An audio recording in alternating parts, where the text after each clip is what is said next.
বন্ধুরা, দক্ষিণবঙ্গে তাপমাত্রা নামলেও এই ঠান্ডার মাঝে কিন্তু বৃষ্টি একটু ভোগাবে। তো আমরা দেখতে পাচ্ছি আগামী রবিবার অর্থাৎ 8ই ডিসেম্বর কিন্তু আকাশ মেঘলা হতে শুরু করবে বিকেলের পর থেকে। মোটামুটি মেঘলা, তবে সমস্ত জেলাতে কিন্তু নয়, আপনাদেরকে জানিয়ে দিলাম বেশ কিছু জেলাতে। তবে তার মধ্যে কিন্তু সোমবার যেটা আমরা দেখতে পাচ্ছি যে সোমবার সকাল বেলার দিকে বিশেষ করে জামশেদপুরে একটু বৃষ্টিপাতের সম্ভাবনা থাকছে।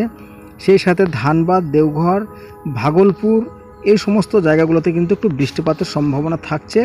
আর বৃষ্টিপাত না হলে কিন্তু আকাশ অনেকটাই মেঘলা থাকবে, যেটা আমরা লক্ষ্য করলাম। এবং পরবর্তী সময় বিকেল ও দুপুরের পর যেটা আমরা দেখতে পাচ্ছি যে বীরপদা, খড়গপুর, চাকুলিয়া, কোলাঘাট, আরামবাগ, চন্দননগর, শান্তিপুর, বর্ধমান, কাটোয়া, তো মুর্শিদাবাদ আংশিক, তো এই সমস্ত জায়গাগুলোতে একটু মেঘলা আকাশ দেখতে পাবো। তবে আপনাদেরকে স্পষ্টভাবে জানিয়ে দিই, আকাশ মেঘলা থাকলেও কিন্তু বৃষ্টিপাত তেমনভাবে হবে না, অর্থাৎ আকাশ মেঘলা হবে, বৃষ্টিপাত কিন্তু হবে না, একদম পরিষ্কার। তো এই সোমবারের পর মঙ্গলবার যদি আমরা লক্ষ্য করি, তো মঙ্গলবার কি দেখতে পাচ্ছি, মঙ্গলবারও কিন্তু আকাশ মোটামুটি আংশিক আমরা মেঘলা ভাব কিন্তু লক্ষ্য করতে পারছি। এবং বুধবার যদি আমরা লক্ষ্য করি, তো বন্ধুরা বুধবার কিন্তু আর আমরা আকাশ মেঘলা দেখতে পাচ্ছি না, পরিষ্কার হয়ে যাবে। এবং তাপমাত্রা কিন্তু আবারও ধীরে ধীরে আগামী বুধবারের পর নামতে শুরু করবে দক্ষিণবঙ্গ জুড়ে।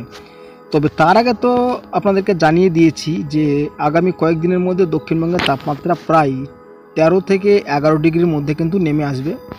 তো এটা আপনাদেরকে গত ভিডিওতে আমরা জানিয়েছিলাম। তো আমরা এই মুহূর্তে যেটা দেখতে পাচ্ছি যে এদিকে মোটামুটি একটা ঘূর্ণাবর্ত তৈরি হবে, তবে তেমন কোনো নিম্নচাপ বা ঘূর্ণিঝড় আমরা আর কিন্তু দেখতে পাবো না। তবে সোমবার 9 ডিসেম্বর এই নাগাদ কিন্তু আরব সাগরে একটা মোটামুটি একটা ঘূর্ণাবর্ত তৈরি হবে এবং পরবর্তী সময় কিন্তু এটা পরিষ্কার হয়ে যাবে, যার এফেক্ট কিন্তু আমাদের গুজরাট উপকূলে হালকাভাবে পড়তে পারে। তাছাড়াও আপাতত আমাদের গোটা ভারত এই মুহূর্তে পরিষ্কার রয়েছে, হালকা পাতলা কুয়াশা, তাপমাত্রা কমছে, ব্যাস এটুকুনি আপডেট। তো বন্ধুরা, আপডেটটি এতটুকুনি। কেমন লাগলো অবশ্যই জানাবেন, আর ভালো লাগলে অবশ্যই চ্যানেলটিকে সাবস্ক্রাইব করবেন। তো ধন্যবাদ বন্ধুরা ভিডিওটি সম্পূর্ণ দেখার জন্য।